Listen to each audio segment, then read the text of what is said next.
ಪರಸ್ಪರ ಹೊಂದಾಣಿಕೆಯಿಂದ ಕೆಲವೊಂದು ವಿವಾದಗಳು, ಆಸ್ತಿ ವಿವಾದಗಳು ಅಥವಾ ಯಾವ್ದೊಂದು ಮನಸ್ತಾಪಗಳು ಸರಿ ಆಗತ್ತೆ. ಯಾವ್ದೊಂದು ಗೊಂದಲ ಇತ್ತು, ಬಹಳ ದಿನದಿಂದ ಕಿರಿಕಿರಿ ಇತ್ತು, ಜಗಳ ಇತ್ತು, ಸ್ವಲ್ಪ ರಾಜಿ ಸಂಧಾನ ಮಾಡ್ಕೊಳ್ಳೋದ್ರ ಮೂಲಕ ಇತ್ಯರ್ಥ ಮಾಡಿಕೊಂಡು ಪರಿಹಾರ ಮಾಡಿಕೊಂಡ್ರೆ ಒಳ್ಳೇದು. ಇನ್ನು ಸುಳ್ಳು ಸಾಕ್ತಿಗಳಿಂದ ಪ್ರತಿಷ್ಠೆಗೆ ಧಕ್ಕೆ ಆಗತ್ತೆ. ಯಾರೋ ಒಂದು ಸುಳ್ಳರಿಂದ ಹೋಗೋದು, ಕಳ್ಳರಿಂದ ಹೋಗೋದು, ಲಪೋಟ್ರಿಂದ ಹೋಗೋದು ಅಥವಾ ಕೆಟ್ಟ ವೀಕ್ಷಕರೇ, ಮೇಷ ರಾಶಿಯವರಿಗೆ ಈ ಜುಲೈ ತಿಂಗಳ ಫಲದಲ್ಲಿ ಬಹಳಷ್ಟು ವಿಚಾರಗಳು, ಬಹಳಷ್ಟು ಮುಖ್ಯವಾದ ಮಾಹಿತಿಗಳು, ಒಂದಿಷ್ಟು ನೀವು ತಿಳಿದುಕೊಳ್ಳಲೇಬೇಕಾಗಿರ್ತಕ್ಕಂಥ ಬೇಸಿಕ್ ಆಗಿರ್ತಕ್ಕಂಥ ವಿಚಾರಗಳು ನಿಮಗೆ ಪ್ರಾರಂಭದಲ್ಲಿ ಬರುತ್ತೆ. ಈ ತಿಂಗಳಲ್ಲಿ ನೀವು ಅದ್ಭುತವಾಗಿರ್ತಕ್ಕಂಥ ವಿಚಾರಧಾರೆಗಳನ್ನ ನೀವು ತಿಳ್ಕೊಳ್ಳೇಬೇಕು. ಇದ್ರ ಬಗ್ಗೆ ನಿಮ್ಗೆ ಅರಿವು ಇರಲೇಬೇಕು. ಅಂದ್ರೆ ಮಾತ್ರ ಈ ತಿಂಗಳಲ್ಲಿ ನೀವು ಸಕ್ಸಸ್ ಕಾಣೋದಕ್ಕೆ ಸಾಧ್ಯ ಇದೆ. ಇದ್ರ ಬಗ್ಗೆ ತಿಳ್ಕೊಂಡಿರ್ಲೇಬೇಕು. ಅಂದ್ರೆ ಒಂದು ಪ್ಲಾನ್ ಸೆಟಪ್ ಆಗುತ್ತೆ. ಯಾವ ಪ್ರಕಾರದಲ್ಲಿ ಒಂದು ಐಡಿಯಾ ಮಾಡಿಕೊಂಡು ಈ ತಿಂಗಳನ್ನ ನಾವು ಫೇಸ್ ಮಾಡಬೇಕು ಅನ್ನೋದ್ರ ಬಗ್ಗೆ ನಿಮ್ಮಲ್ಲಿ ಒಂದು ಪ್ಲಾನ್ ತಯಾರಾಗುತ್ತೆ. ಆ ಪ್ಲಾನ್ ಪ್ರಕಾರ ನೀವು ಹೋದ್ರಿ ಅಂತಂದ್ರೆ ಖಂಡಿತವಾಗಿಯೂ ನಿಮಗೆ ಸಕ್ಸಸ್ ಅನ್ನುವಂಥದ್ದು ಸಿಗುತ್ತೆ. ತುಂಬಾ ಯೂಸ್ ಆಗುತ್ತೆ ಈ ವಿಡಿಯೋ. ಮತ್ತೆ ಆಗ್ತಾರ ವಿಡಿಯೋ ಸ್ಟಾರ್ಟ್ ಮಾಡೋಣ. ನೋಡಿ, ಮೇಷರಾಶಿಯವರ ತಕ್ಷಣ ಯಾವತ್ತಿಗೂ ವಿಶೇಷವಾಗಿರ್ತಕ್ಕಂಥ ಗುಣ ಏನು ಅಂತಂದ್ರೆ ಧೈರ್ಯಶಾಲಿಗಳು, ಮುನ್ನುಗ್ಗಿ ಹೋಗುವಂತದ್ದು. ಎಂತ ರಿಸ್ಕ್ ಇರ್ಲಿ, ಎಂತ ಒತ್ತಡ ಇದ್ರು ಕೂಡ ಹಿಂದೆ ಮುಂದೆ ನೋಡೋದಿಲ್ಲ. ನಾನ್ ಮಾಡೋದಲ್ಲೇ ನಾನ್ ಗೆಲ್ಲಬಲ್ಲ ಅನ್ನುವಂತ ಒಂದು ಕಾನ್ಫಿಡೆನ್ಸ್ ಅನ್ನುವಂತ ತುಂಬಾ ಚೆನ್ನಾಗಿರುತ್ತೆ. ಈ ಕಾನ್ಫಿಡೆನ್ಸ್ ಇಂದಾನೆ ನೀವು ಅನೇಕ ರೀತಿಯಲ್ಲಿ ಸಕ್ಸಸ್ ಅನ್ನ ಗಳಿಸಿರ್ತಕ್ಕಂಥದ್ದು ಇದೆ. ಆದ್ರೆ ಇಲ್ಲಿ ಮೈನಸ್ ಪಾಯಿಂಟ್ ನೋಡ್ಬೇಕಲ್ವಾ. ಕೋಪಿಷ್ಠರು ಸಡನ್ ಆಗಿ ನಿರ್ಧಾರ ತಗೊಳ್ಳೋದ್ರಿಂದ ಅನೇಕ ರೀತಿಯಲ್ಲಿ ಸಮಸ್ಯೆಗಳನ್ನು ಕೂಡ ಎದುರಿಸುವಂತ ಸಾಧ್ಯತೆಗಳು ಇದೆ. ಹಾಗಾಗಿ ಈ ಕೋಪವನ್ನ ನಿಯಂತ್ರಣದಲ್ಲಿ ಇಟ್ಕೊಂಡು ಸ್ವಲ್ಪ ವಿಚಾರ ಮಾಡಿ ಕಮಿಟ್ ಆದ್ರೆ ಪರವಾಗಿಲ್ಲ ಅನ್ನುವಂಥದ್ದು ನೀವು ಗಮನಿಸಬೇಕು. ಜೀವನ ಅನ್ನುವಂಥದ್ದು ಪಾಠ ಬಹಳಷ್ಟು ಕಲಿಸಿದೆ ಇಲ್ಲಿಗಾಗ್ಲಿ. ನೋಡಿ, ನಿಮ್ ಪ್ಲಸ್ ಪಾಯಿಂಟ್ ಯಾವ್ದು ಅಂತಂದ್ರೆ ಯಾವುದೇ ಆಹ್ವಾನ ಇದ್ರೂ ಕೂಡ ಅದನ್ನ ಸ್ವೀಕಾರ ಮಾಡ್ತೀರಿ, ಹೆದರೋದಿಲ್ಲ. ಎಂತದರೆ ಇರ್ಲಿ ಅದನ್ನ ಧೈರ್ಯದಿಂದ ಮುನ್ನುಗ್ಗುವಂತ ಗುಣ, ಮತ್ತೆ ಅದನ್ನ ಆಹ್ವಾನವನ್ನು ಸ್ವೀಕರಿಸುವಂತ ಗುಣ, ಅದು ನಿಮ್ ಪ್ಲಸ್ ಪಾಯಿಂಟ್. ಮೈನಸ್ ಪಾಯಿಂಟ್ ಏನಂತಂದ್ರೆ ತಾಳ್ಮೆ ಇಲ್ಲದೆ ಇರುವಂತ ನಿರ್ಧಾರಗಳನ್ನ ತೆಗೆದುಕೊಳ್ತಕ್ಕಂಥದ್ದು ನಿಮ್ ಮೈನಸ್ ಪಾಯಿಂಟ್ ಆಗಿರುತ್ತೆ. ಇದ್ರ ಬಗ್ಗೆ ಬಹಳ ನೀವು ಗಮನ ಹರಿಸಬೇಕಾಗತ್ತೆ. ಜೊತೆಗೆ ಮಿತ್ರ ರಾಶಿ ಬಂದು ಸಿಂಹ, ತುಲಾ, ಧನಸ್ಸು ರಾಶಿ ಆದ್ರೆ ಶತ್ರು ರಾಶಿಗಳು ಮಿಥುನ ಮತ್ತು ಕನ್ಯಾ ರಾಶಿ ಆಗಿರತಕ್ಕಂಥದ್ದು. ಇನ್ನು ನಿಮಗೆ ಅದೃಷ್ಟದ ಸಂಖ್ಯೆಗಳು 6 ಮತ್ತು 9 ಆಗಿರುತ್ತೆ. ಅದೃಷ್ಟದ ದಿನಾಂಕ 9, 8, 27 ಆಗಿರತಕ್ಕಂಥದ್ದು. ನೀವು ಯಾವಾಗ್ಲೂ ಆರಾಧನೆ ಮಾಡ್ತಕ್ಕಂಥ ದೇವತೆಗಳು ಯಾರು ಅಂತಂದ್ರೆ ಮಹಾಶಿವ ಹಾಗೂ ಆಂಜನೇಯ ಸ್ವಾಮಿ ಅನ್ನುವಂಥದ್ದು ಗಮನದಲ್ಲಿಟ್ಕೊಂಡ್ರೆ ಬಹಳಷ್ಟು ಒಳ್ಳೆಯದು. ಅದೃಷ್ಟವಾಗಿರತಕ್ಕಂಥ ದಿನಗಳು ಭಾನುವಾರ ಮತ್ತು ಮಂಗಳವಾರ. ಇನ್ನು ಅದೃಷ್ಟದ ಬಣ್ಣ ಬಿಳಿ ಮತ್ತು ಕೆಂಪು ಆಗಿರುತ್ತೆ. ನಿಮ್ಮ ರಾಶಿಯ ರತ್ನ ಬಂದು ಹವಳ ಆಗಿರತಕ್ಕಂಥದ್ದು. ಇನ್ನು ಈ ಜುಲೈ ತಿಂಗಳಲ್ಲಿ ಬಹಳ ವಿಶೇಷವಾಗಿ ಬಹಳಷ್ಟು ಮಿಶ್ರ ಫಲಗಳು, ಅನೇಕ ಏರಿಳಿತಗಳು ಇರುತ್ತೆ, ಬಹಳ ಅಪ್ ಡೌನ್ಗಳು ಇರುತ್ತೆ, ಸ್ವಲ್ಪ ಪ್ಲಸ್ ಸ್ವಲ್ಪ ಮೈನಸ್. ಜೀವನ ಅಂದ್ರೇನೆ ಹಾಗೆ ಅಲ್ವಾ, ಎಲ್ಲ ಒಂದು ಸಮ್ಮಿಶ್ರಣ ಇದ್ದಾಗಲೇ ಒಂದು ಅರ್ಥ ಬರುತ್ತೆ. ಇನ್ನು ಈ ಹಣ ಮತ್ತೆ ಹೆಸರು, ಖ್ಯಾತಿಯನ್ನ ಗಳಿಸೋದಕ್ಕೆ ಅವಕಾಶಗಳು ಖಂಡಿತವಾಗ್ಲೂ ನಿಮಗೆ ಸೃಷ್ಟಿ ಆಗತ್ತೆ ಅನ್ನುವಂಥದ್ದು ನೀವು ಇಲ್ಲಿ ಗಮನಿಸಬೇಕಾಗ್ತಕ್ಕಂಥದ್ದು. ಸೃಷ್ಟಿ ಆಗತ್ತೆ, ನಿಮಗೆ ನಿಮ್ಮದೇ ಆಗಿರ್ತಕ್ಕಂಥ ಅವಕಾಶ ಕೊಡ್ಬರುತ್ತೆ. ಕೆಲವೊಂದು ಸಂದರ್ಭಗಳು, ಸನ್ನಿವೇಶಗಳನ್ನ ಸರಿಯಾಗಿ ಅರ್ಥೈಸಿಕೊಂಡು ನೀವಿಲ್ಲಿ ಕೆಲಸ ಮಾಡಿದ್ರೆ ಬಹಳಷ್ಟು ಧನ ಲಾಭದ ಯೋಗಗಳು ಕಂಡು ಬರುವಂತದ್ದು. ಈ ತಿಂಗಳಲ್ಲಿ ನಿಮಗೆ ಧನಭಾವದ ಯೋಗಗಳು ತುಂಬಾ ಚೆನ್ನಾಗಿದೆ. ಕೆಲಸದ ನಿಮಿತ್ತ ಪ್ರಯಾಣ ಮಾಡುವಂತಹ ಸಾಧ್ಯತೆಗಳಿವೆ. ಅದು ಹೊರ ಜಿಲ್ಲೆ, ಹೊರ ತಾಲೂಕು, ಹೊರ ರಾಜ್ಯ, ಹೊರ ದೇಶ ಎಲ್ಲೇ ಆಗಿರ್ಬೋದು. ಸ್ವಲ್ಪ ಕೆಲಸದ ನಿಮಿತ್ತ ಪ್ರಯಾಣವನ್ನು ತೆಗೆದುಕೊಳ್ತಕ್ಕಂಥ ಸನ್ನಿವೇಶ ಕೆಲವರಿಗೆ ಕಂಡು ಬರುತ್ತೆ.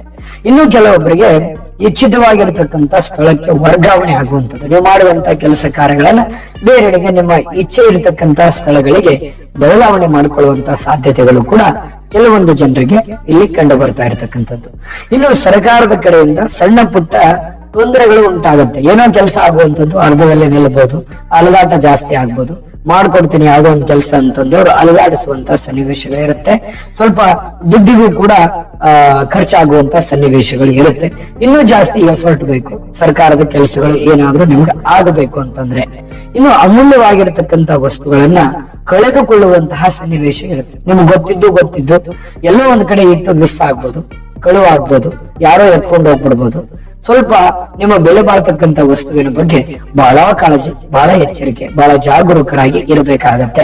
ಈ ಒಂದು ತಿಂಗಳಲ್ಲಿ ಗಮನದಲ್ಲಿ ಇಟ್ಕೋಬೇಕಾಗತ್ತೆ. ನಿಮ್ಮ ವಸ್ತುವಿನ ಬಗ್ಗೆ ಬಹಳ ಎಚ್ಚರಿಕೆ ಇರಬೇಕು ಅಂತ ಹೇಳಿದ್ವಿ ನಾವು. ನೋಡಿ, ಎಲ್ಲ ಒಂದು ಕೀ ಹಾಕಿರ್ತೀರಿ, ಕೀ ಮಿಸ್ ಮಾಡ್ಕೊಂಡ್ಬಿಡ್ಬೋದು. ಯಾವ್ದೋ ಒಂದು ಒಡವೆ ಎತ್ತಿಟ್ಟಿರ್ತೀರಿ, ಅಲ್ಲೇ ಇಟ್ಬಿಡ್ಬೋದು. ಅಥವಾ ಯಾವ್ದೋ ಒಂದು ಹೊರಗಡೆ ಹೋದಾಗ ಕಳ್ಳರ ಕಾಕರ ಕೈಗೆ ಸಿಗ್ಬಹುದು. ಅಥವಾ ನಿಮ್ಮ ದುಡ್ಡಿನ ಬಗ್ಗೆ, ನಿಮ್ಮ ಬೆಲೆ ಬಾಳುವಂತ ವಸ್ತುವಿನ ಬಗ್ಗೆ ಮೈಯೆಲ್ಲ ಕಣ್ಣಾಗಿಸ್ಕೊಂಡು ಆಮೇಲೆ ಕಳ್ಕೊಂಡು ಪಶ್ಚಾತ್ತಾಪ ಪಟ್ರೆ ಏನು ಪ್ರಯೋಜನ ಇಲ್ಲ. ಆಗೋದ್ಕಿಂತ ಮುಂಚೆನೆ ಸ್ವಲ್ಪ ಗಮನ ಹರಿಸಿದ್ರೆ ನಿಮಗೆ ಯೂಸ್ ಆಗುತ್ತಲ್ವಾ. ಇದನ್ನ ಕೂಡ ನೀವು ಸ್ವಲ್ಪ ನೋಟ್ ಮಾಡ್ಕೊಂಡ್ರೆ ಬಹಳ ಒಳ್ಳೆಯದು.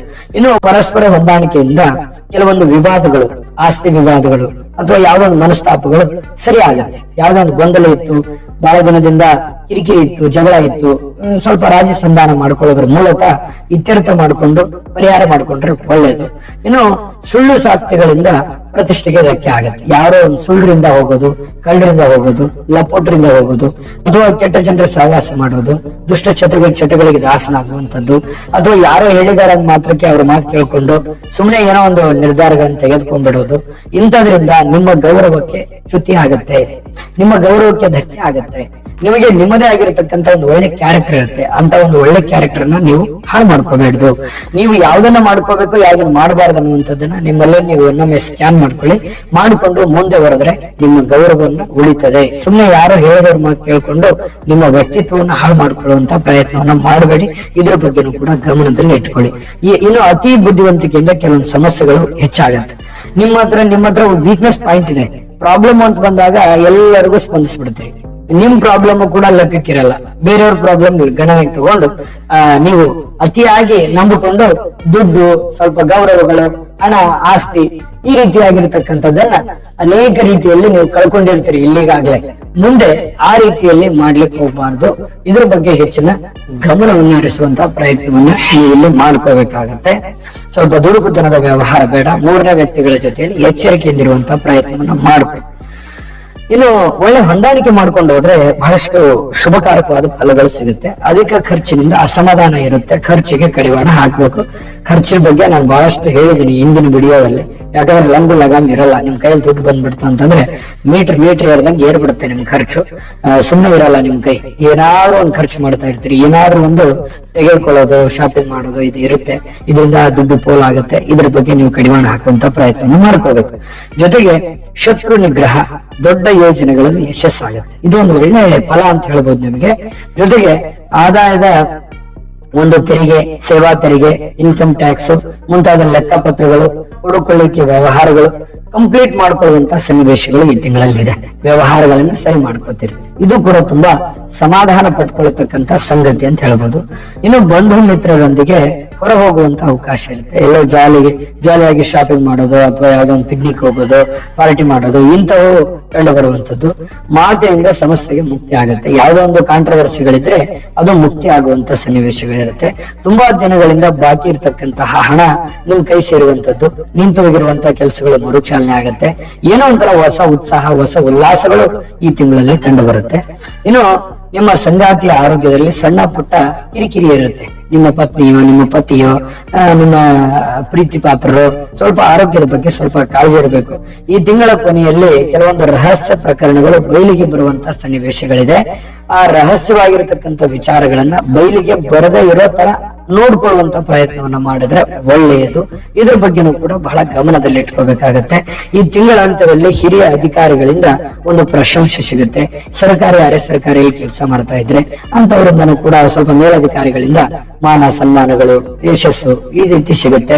ರಾಜಕಾರಣಿಗಳಿಗೆ ಒಳ್ಳೆ ಫಲ ಇದೆ, ವ್ಯಾಪಾರಸ್ಥರಿಗೆ ಒಳ್ಳೆ ಫಲ ಇದೆ.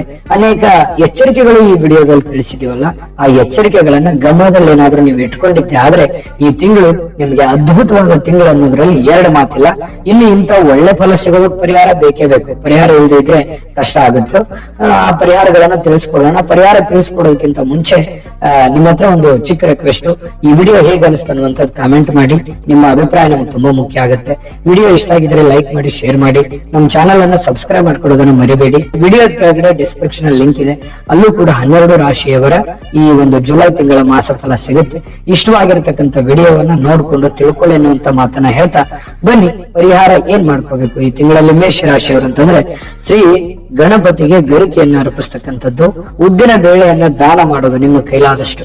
ಬಹಳ ಒಳ್ಳೆ ಅನುಕೂಲತೆಗಳು ನಿಮಗುಂಟಾಗುತ್ತೆ.